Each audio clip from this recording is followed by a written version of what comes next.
Haleluya. Kami bersyukur Tuhan buat anugerah-Mu yang sangat besar di dalam kehidupan kami. Di mana Tuhan sudah rela menderita, bahkan mati di atas kayu salib untuk menyelamatkan kami. Dan kami bersyukur Tuhan kalau pada hari ini Tuhan masih memberikan kesempatan bagi kami untuk beribadah. Untuk memuji dan memuliakan nama-Mu. Untuk meninggikan Engkau, mengagungkan Engkau, dan bersekutu dengan Tuhan pada hari ini.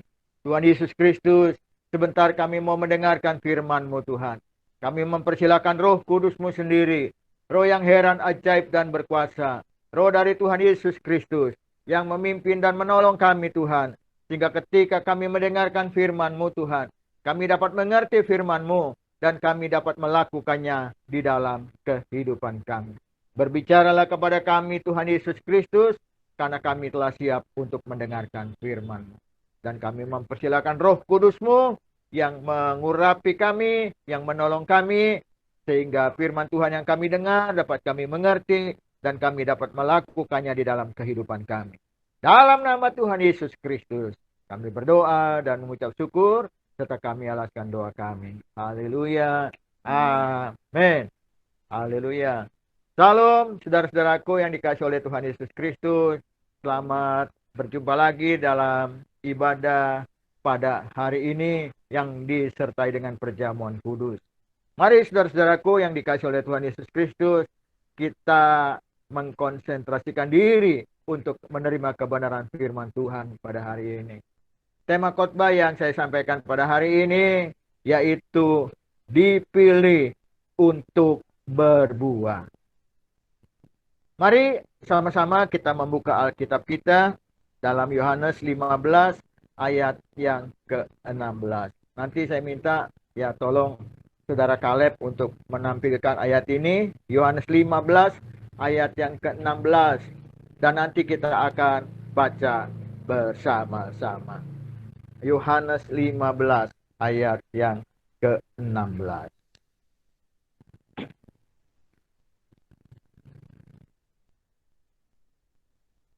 Yohanes 15 ayat yang ke-16.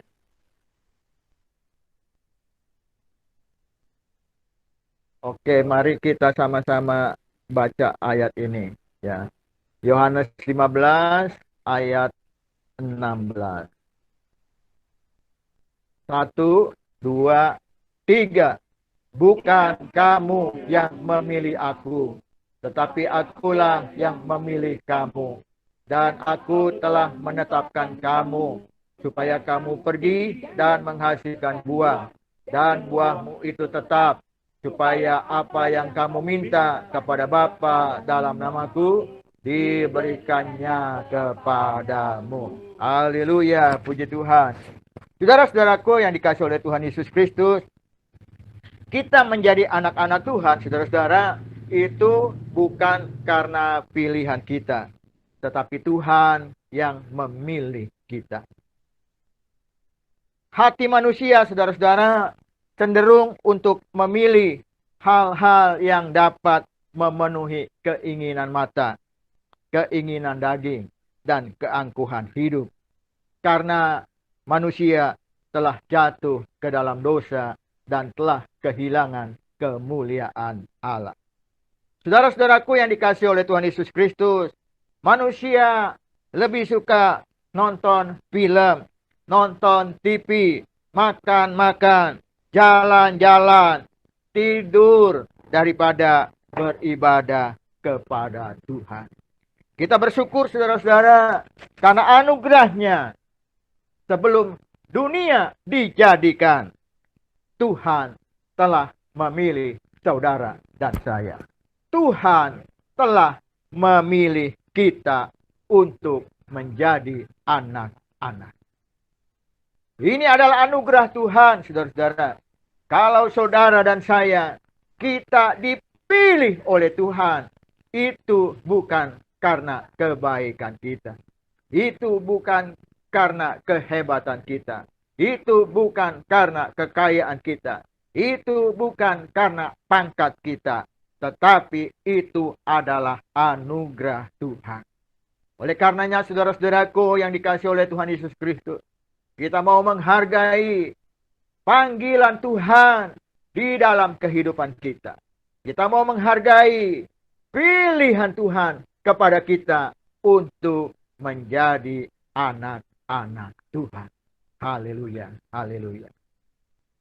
Saudara-saudaraku yang dikasihi oleh Tuhan Yesus Kristus, Tuhan memilih kita, saudara-saudara, dengan suatu tujuan, yaitu supaya kita pergi dan menghasilkan buah. Pergi, saudara-saudara, artinya keluar dari zona nyaman kita.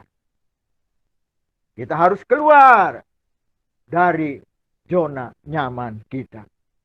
Jangan diam. Jangan duduk berpangku tangan. Jangan tidur. Ya, tapi bangun. Bangun. Bangun. Keluar dari zona nyaman kita untuk menghasilkan buah.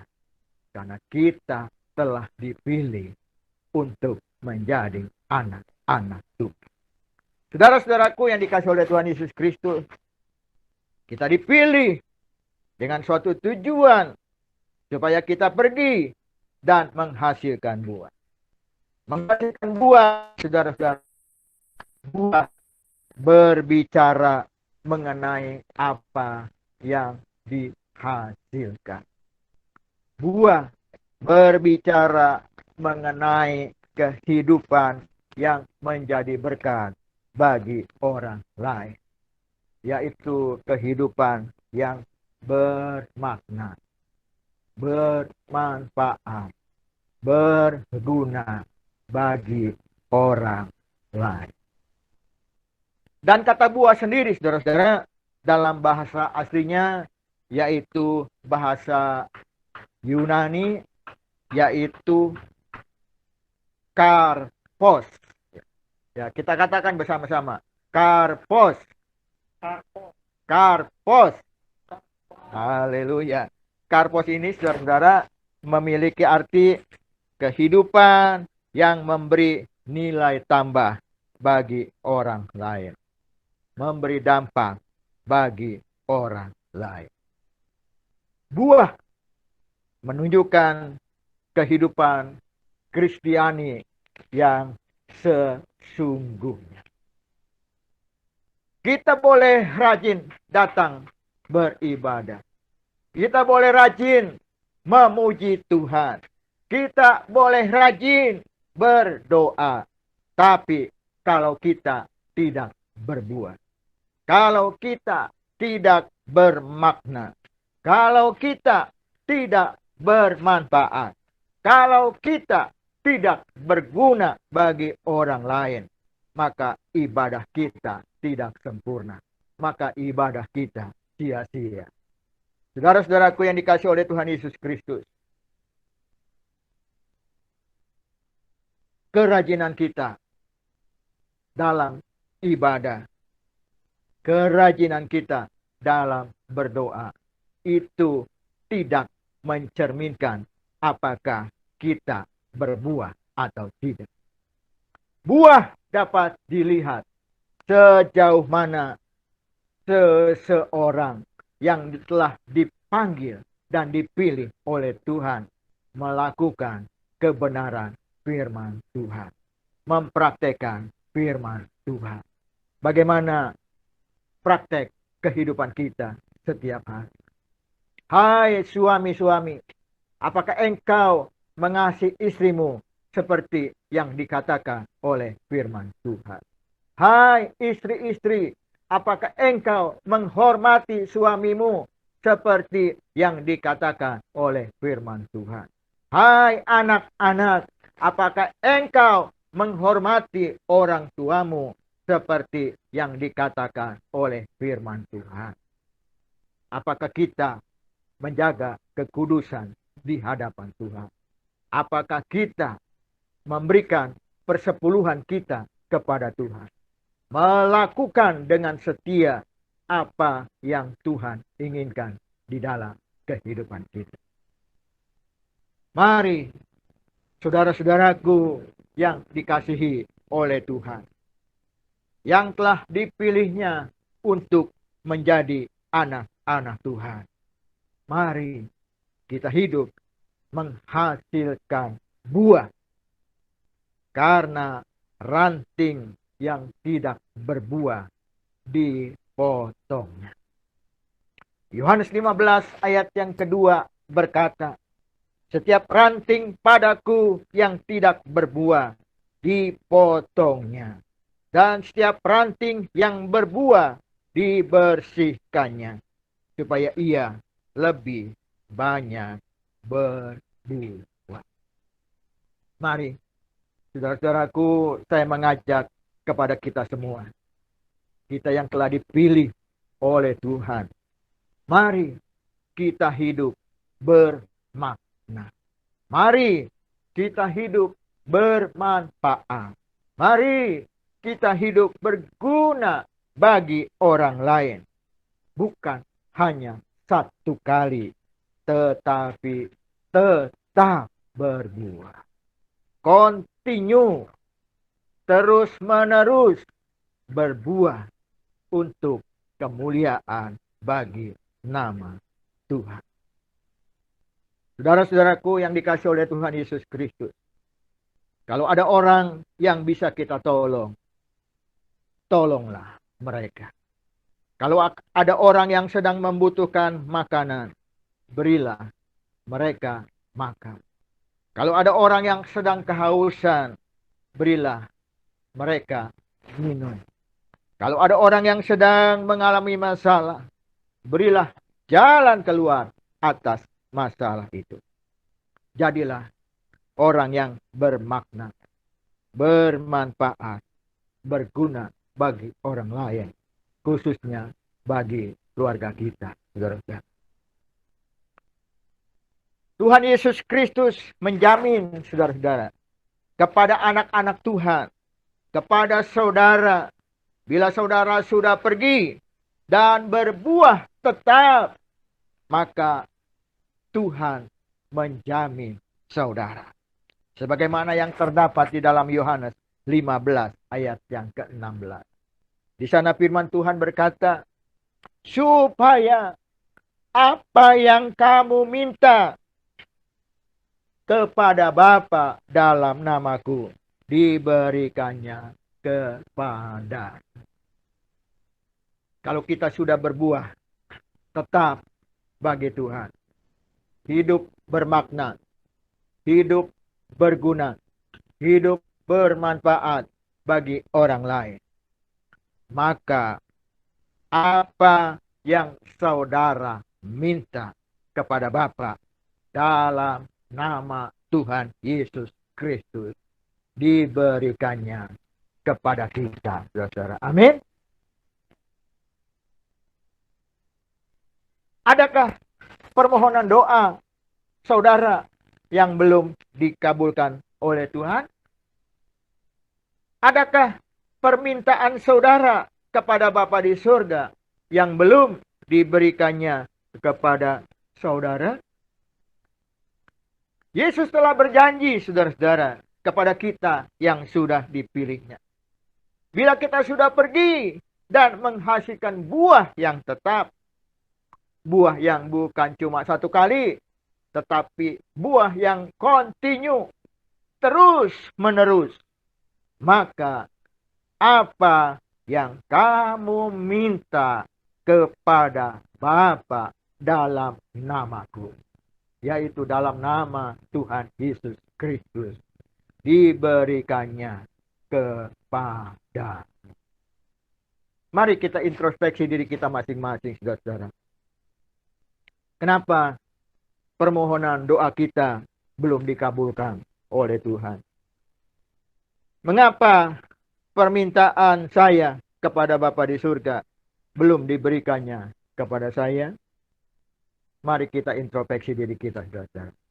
Apakah kita sudah berbuah dan buahnya itu tetap? Kalau belum berbuah, saudara, mari kita berbuah. Sebuah pohon akan berbuah, saudara, kalau tanahnya baik. Kalau bibitnya baik. Kalau sering diberi pupuk. Begitu juga saudara dan saya. Kalau saudara dan saya mau berbuah, milikilah tanah yang baik. Tanah yang baik adalah orang yang mendengarkan firman Tuhan dan melakukan. Kalau kita pada hari ini saudara mendapatkan kesempatan untuk mendengarkan firman Tuhan, biarlah itu bukan cuma hanya untuk didengar, bukan hanya untuk dipahami, tetapi kita melakukannya untuk kemuliaan bagi nama Tuhan. Sehingga kita memiliki hati yang baik di hadapan Tuhan. Tanah yang subur, bibit yang unggul, pasti akan berbuah. Dan kalau kita juga mau berbuah, maka kita sebagai carang-carangnya, kita harus melekat dengan Tuhan Yesus Kristus. Karena Yesus berkata dalam Yohanes 15 ayat yang ke-1. Akulah pokok anggur yang benar dan Bapakulah pengusahanya. Dalam ayat 2, setiap ranting padaku yang tidak berbuah dipotongnya. Setiap ranting yang berbuah dibersihkannya supaya ia lebih banyak berbuah. Saudara-saudaraku yang dikasihi oleh Tuhan Yesus Kristus, kalau kita mau berbuah, kita sebagai ranting-rantingnya dan Yesus sebagai pokok anggurnya, kita harus melekat. Kita harus menempel dengan pokok anggur yang benar, yaitu Tuhan Yesus Kristus. Supaya kita berbuah. Dan buahnya itu tetap. Continue. Terus menerus. Maka doa yang kita mohonkan kepada Bapa di surga di dalam nama Tuhan Yesus Kristus dikabulkan oleh Tuhan. Mari, saudara-saudara, kita bersyukur, kita berterima kasih buat anugerah Tuhan. Karena saudara dan saya telah dipilih. Dan kalau kita sudah dipilih, saudara-saudara, mari kita tinggalkan zona nyaman kita. Mari kita berbuah. Mari kita bermakna. Mari kita berguna. Mari kita bermanfaat bagi orang lain. Terutama bagi Tuhan kita, Tuhan Yesus Kristus. Puji Tuhan, selamat menjadi orang yang telah dipilih dan berbuah bagi Tuhan Yesus Kristus. Haleluya.